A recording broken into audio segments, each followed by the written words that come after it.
আপনার উপরে কোনো নির্যাতনের স্টিম রোলার চলবে তো দূরের কথা, একটা সুতার টুকাও পড়তে আমরা 70 জন সাহাবী 70টা গোত্র থেকে এসেছি। খোদার কসম আপনার গায়ে পুরের টুক্কা মদিনায় দিতে পারবে না। পানি পানি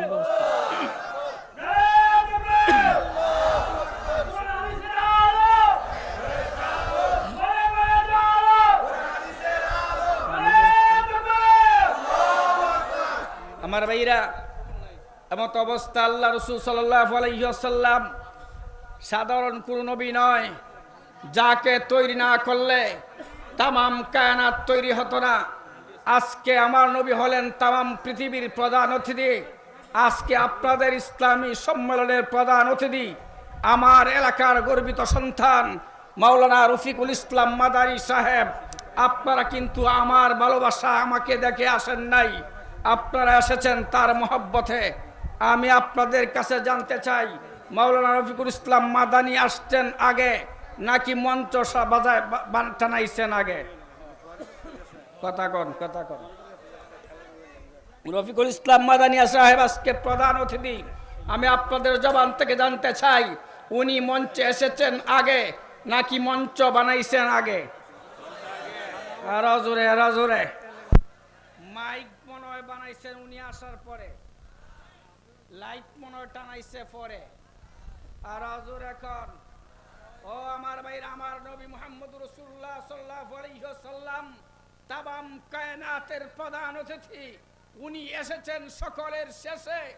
আল্লাহ পাক রব্বুল আলামিন আদম থেকে নিয়া 1,23,999 জন নবী পাঠাইছেন আগে, আমার রসুলকে পাঠাইছেন পরে। আসমান বানাইছেন আগে, নবী পাঠাইছেন পরে। জমিন বানাইছেন আগে, নবীকে পাঠাইছেন পরে। তামাম কায়নাতের আসমান এবং জমিনের সব কিছু তৈরি করেছেন আগে, আমার রসুলকে পাঠাইছেন প্রধান অতিথি সবার শেষে। ঠিক না বে ঠিক? আমার ভাইরা, সেই নবীকে ভালো করে বুঝেন, আশ্রয় দেয় না। এখন সেই নবী কি একা যাইতে পারে?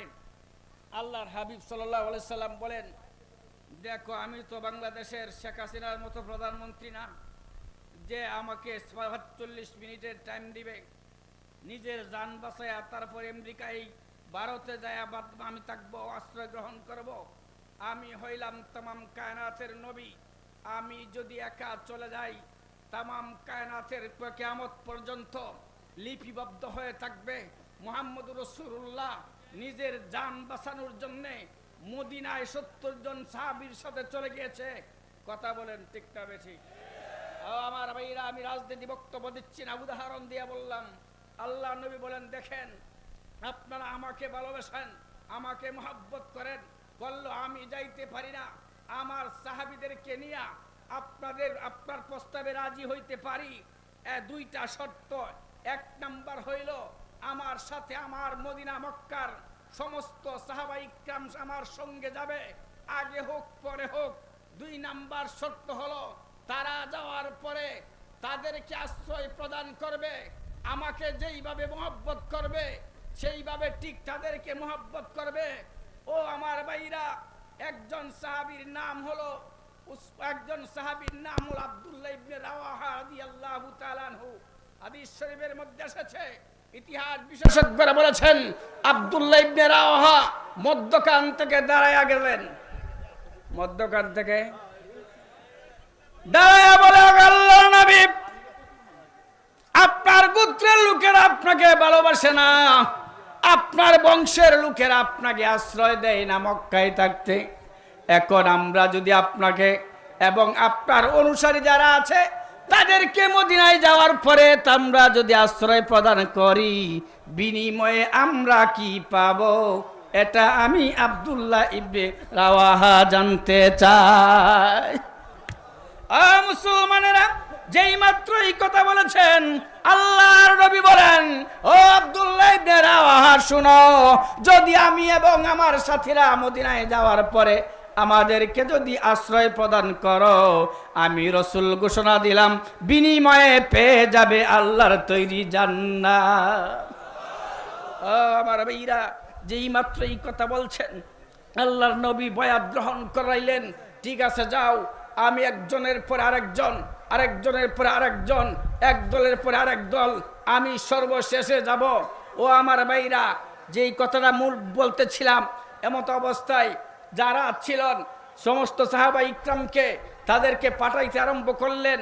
মদিনার 70 জন সাহাবা ইকরাম, তারা যার একটা দুইটা বাড়ি ছিল, একটা বাড়ি খালি করে মক্কি ভাইকে দান করেছে। যার 4টা গাভী ছিল, দুইটা একটা মক্কি ভাইকে দান করেছে। যার 4টা বেড়া ছিল, দুইটা একটা মক্কি ভাইকে দান করেছে। এমনকি যার 2টা বিবি ছিল, একজন বিবিকে তালাক দিয়া মক্কি ভাইকে বিবাহের ব্যবস্থা করে দিয়েছে। ও আমার ভাইরা, আজকে আপনাদের বাইতুল গফুর ওই জামগড়া শুলিয়া পর্যন্ত ইসলাম প্রচার প্রসার হওয়ার একমাত্র অবদান হলো মদিনার 70 জন সাহাবা ইকরাম। ঠিক না ঠিক? আমার ভাইয়েরা, এখন সর্বশেষ সাহাবা ইকরামকে নিয়ে আল্লাহর নবী গেলেন বাইতুল্লাহ। চাবি কার হাতে? মনে আছে আপনার? উসমান ইবনে তলহা। কার কাছে? আর হযরত এখন উসমান ইবনে তলহার কাছে চাবি। আল্লাহর নবী গিয়া বলেন, উসমান একটুটা চাবিটা আমার হাতে দাও। আল্লাহর নবীকে বলেন, চাবি আব্দুল্লাহর ছেলে মুহাম্মদ, চাবি আপনাকে কেন দিব? বলে, বাইতুল্লাহর ভিতরে ঢুইকা তারপরে আমিও মদিনায় চলে যাব হিজরত করতে, এই জন্য আমরা একটু তোয়াফ করতে চাই। আল্লাহর নবী সাল্লাল্লাহু আলাইহি ওয়াসাল্লাম এতিমের মতো দাঁড়ায় লইলেন। উসমান ইবনে তলহা বলেন, আপনাকে চাবি দেওয়ার অর্ডার নাই। কি নাই? কথা জোরে খন। কি নাই? জোরে খন। চাবি দেওয়ার। হায় হায়, আল্লাহর নবী বিশ্ব নবী সাল্লাল্লাহু আলাইহি ওয়াসাল্লাম উসমান ইবনে তলহার দিকে চায়া বলেন, ও উসমান ইবনে তলহা, আমি আজকে এতিমের মতো দাঁড়ায়া দেখলাম, চাবি চাইলাম, বললা চাবি দেওয়ার অর্ডার নাই। উসমান ইবনে তলহা, ভালো করে শুনো, এমন একদিন আসবে আমার হাতে চাবি থাকবে, ওই দিন তুমি উসমান ইবনে তলহা এতিমের মতো ছায়া ছায়া দেখবা। মুসলমানেরা, অল্প দিনের ভিতরে আল্লাহর নবী সাল্লাল্লাহু আলাইহি ওয়াসাল্লাম উসমান ইবনে তলহার কাছ থেকে চলে গেলেন। এমত অবস্থায় দীর্ঘ মদিনায় চলে গেলেন, লম্বা সময় সেখানে রইলেন। আমার ভাইরা, উসমান ইবনে তলহা মদিনায় রইলেন, মক্কায় রইলেন। চাবি উসমান ইবনে তলহার হাতে কিন্তু চাবি দেয় নাই। আল্লাহর নবী চলে গেলেন মদিনায়। দীর্ঘদিন পরে মুহাম্মদুর রাসূলুল্লাহ সাল্লাল্লাহু আলাইহি ওয়াসাল্লাম, আল্লাহ সাল্লাল্লাহু আলাইহি ওয়াসাল্লাম স্বপ্ন ফজরের নামাজ পড়লেন। ফজরের নামাজ পড়াইয়া আল্লাহর নবী মুস্কি মুস্কি মুসল্লির দিকে ফিরিয়া ছায়া মুস্কি মুস্কি আসে। আপনাদের এলাকার ইমাম সাহেব ফজরের নামাজের পরে মুসল্লির দিকে ফিরিয়া চায় না চায় না? কথা কয় না। ফজরের নামাজ আর আসরের নামাজের পরে ইমাম সাহেব মসজিদের দিকে ফিরিয়া চায়, এটা সত্য না মিথ্যা? কথা আসতে কয়। এটা সুন্নত ফজরের নামাজের পরে, এরপরে আসরের নামাজের পরে মসজিদের দিকে ইমাম সাহেব মুসল্লিদের দিকে ফিরিয়া চাওয়া, এটা হলো সুন্নত। নারে